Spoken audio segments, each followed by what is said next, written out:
कभी कभी हम एक बात पे इतना सोचते हैं कि प्रॉब्लम और भी बड़ी लगती है।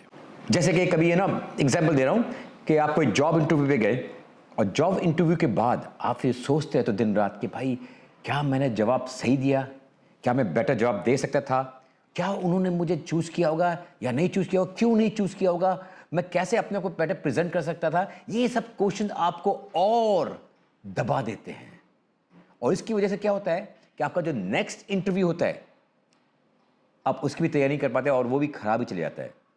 सेम चीज अपने सेल्स के लिए भी होती है। आप सेल्स प्रेजेंटेशन के बाद बाहर निकले और फिर सोचते क्या मेरा सही हुआ था, क्या मेरे क्लोजिंग स्टेटमेंट राइट था, क्या उन्होंने जो क्वेश्चन पूछा था उसका मैंने सही जवाब दिया था, क्या मैं बेटर जवाब दे सकता था। और उस क्वेश्चन में, उस सोच में आप इतने दब जाते हो, अपने नेक्स्ट प्रेजेंटेशन में भी अंडर कॉन्फिडेंट पहुंचते हो, यानी कि अपना अगला धंधा भी खराब कर देते हो। क्या आपको पता है रिसर्च दिखाती है कि 73% टाइम्स लोग रेगुलरली ओवरथिंक कर रहे होते हैं और इसका रिजल्ट क्या होता है? स्ट्रेस, एंजाइटी और एक्शन ना ले पाना। आज की वीडियो में हम इसी के बारे में समझेंगे कि भाई ओवरथिंकिंग का साइंस क्या है और जानेंगे प्रैक्टिकल टिप्स जो आपकी लाइफ बदल सकते हैं।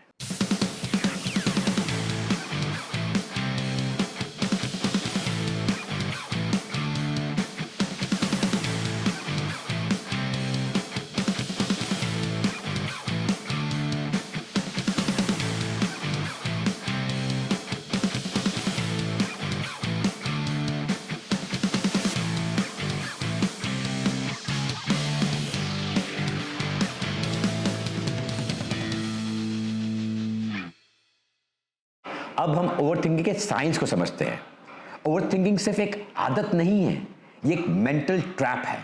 न्यूरोसाइंस कहता है कि अगर हम एक ही बात को बार बार सोचेंगे तो हम उसके एक नेगेटिव लूप में घुस जाते हैं। हार्वर्ड यूनिवर्सिटी के हिसाब से आपकी ओवरथिंकिंग की वजह से आपके डिसीजन मेकिंग जो एबिलिटी है वो 40% तक नीचे गिर सकती है। तो ज्यादा सोचने से आपका एमिगडाला ज्यादा एक्टिव हो जाता है जो आपके फियर और एंजाइटी को और बढ़ाता है। यही वजह से हम क्या करते हैं, हम छोटी छोटी बातों को ओवर कॉम्प्लिकेट कर देते हैं और ये बातें यहीं नहीं रुकती, ये आपकी फिजिकल हेल्थ पे भी असर डालती है। जैसे ही आप ये ओवरथिंक करते हो तो आपको नींद की प्रॉब्लम शुरू हो जाती है, आपका ब्लड प्रेशर हाई हो जाता है, तो आपका फिजिकल हेल्थ को भी हैम्पर करता है। आपने रियलाइज ही किया होगा कि जब भी आप ओवरथिंक कर रहे होते हो आपको अनरेस्ट हो जाते हो, आप बड़े बेचैन से हो जाते हो, आप सोने जाते हो तो करवटें मार रहे होते हो, सुबह बहुत जल्दी उठ जाते हो, वक्त से पहले उठ जाते हो, आपकी नींद पूरी नहीं हो रही है और कहीं भी आप फोकस नहीं हो पा रहे हो। अब सवाल ये है कि हम ओवरथिंकिंग करते ही क्यों हैं? तो आंसर इसका ये है, जिसको साइंटिस्ट लोग कहते हैं एनालिसिस पैरालिसिस। कुछ ज्यादा ही एनालाइज करते हो, हर चीज में कुछ ज्यादा ही आप छोटी छोटी बात में घुस जाते हो। इतना घुसने का नहीं, हम लोग कुछ ज्यादा ही इवैल्यूएट कर रहे होते हैं बिना किसी एक्शन लिए। एक और इंटरेस्टिंग फैक्ट बताऊं, आपका सोशल मीडिया भी आपको ओवरथिंकिंग में मजबूर करता है।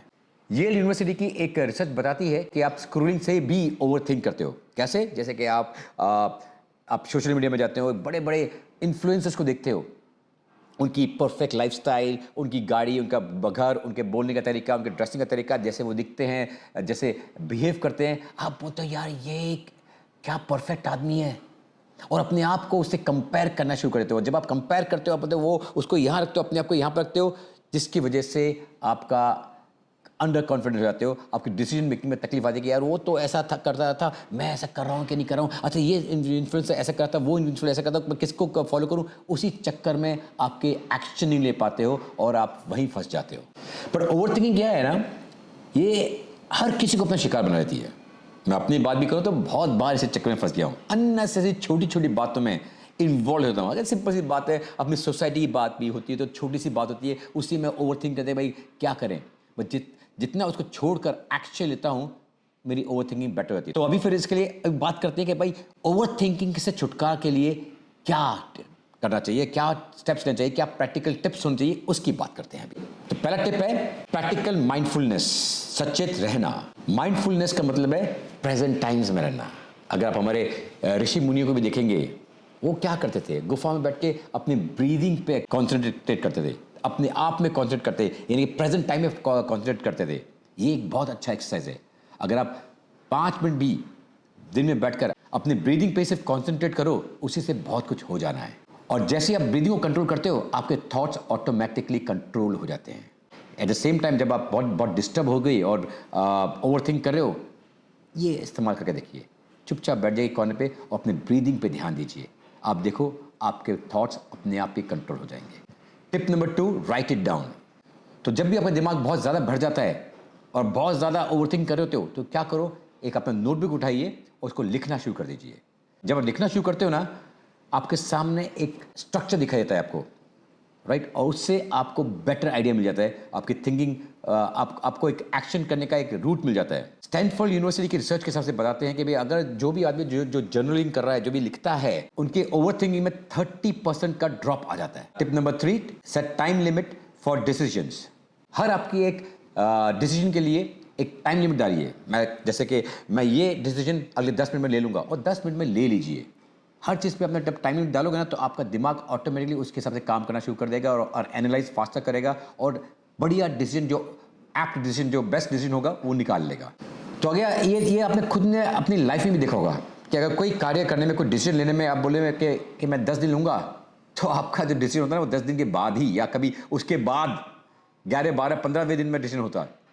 अगर आपने ठान ली कि ये 2 दिन में लेना है, तो आप देखो 2 दिन में हो जाएगा। और आपने सोचा कि भाई 1 घंटे में लेना है, तो 1 घंटे में हो जाएगा। तो आपको अपने डिसीजन के लिए एक टाइमलाइन देनी है और उस पर काम करना है। ये जो आदत है आपके ओवरथिंकिंग के लूप को तोड़ने के लिए बहुत बढ़िया काम करती है। Tip number 4, focus on what you can control. ज्यादातर ओवरथिंकिंग जो होती है ना, वो उन चीजों के लिए होती है जो आपके कंट्रोल में ही नहीं है। भैया जो आपके कंट्रोल में है ही नहीं, तो उसके बारे में व्हाई आर यू वरीड? जो आपके कंट्रोल में, उसके बारे में सोचो ना। तो सबसे पहले तो आप लिस्ट बनाइए उन चीजों की जो आपके कंट्रोल में है और जो आपके कंट्रोल में नहीं है।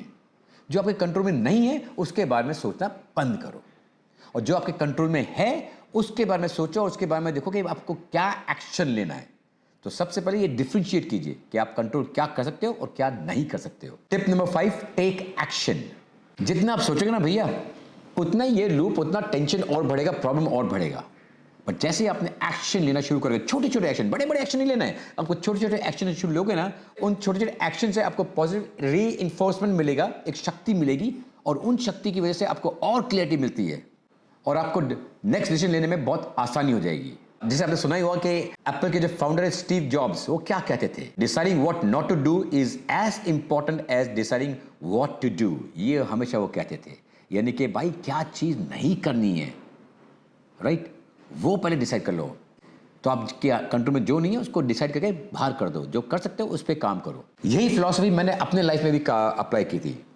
शुरुआत में मैं भी बहुत सारे ओवरथिंक करता था और बहुत सारे काम के बीच में कंफ्यूज होता रहता था, एंड फिर डिसाइड किया कि भाई मेरे हाथ में क्या कंट्रोल नहीं है, और मैं जितने सारे जो 10 काम हैं, 10 काम में से जो क्या मैं कर सकता हूँ, मैं भी 3 ही कर सकता हूँ, बाकी 7 क्या है निकालो।